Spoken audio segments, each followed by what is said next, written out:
মা, তোমার মনে হয় না বৌদি একটু বেশি ফ্রেন্ডলি হয়ে যাচ্ছে? এতটা ফ্রেন্ডলি হওয়া ভালো না।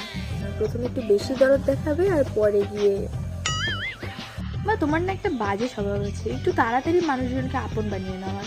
এত দরদ দেখানোর কি আছে?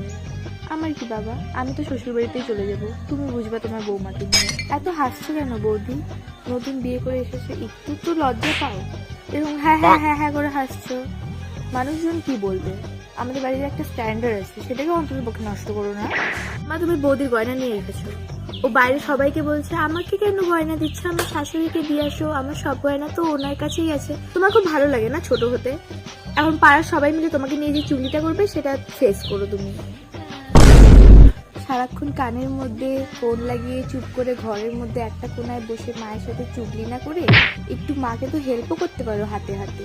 একটা কথা ভালো করে মাথায় রেখো বৌদি, আর যাই হয়ে যাক, এই বাড়িতে কোনোদিনও তুমি আমার জায়গাটা নিতে পারবে না, আর নেওয়ার চেষ্টাও করবে না। মাথায় থাকে যেন।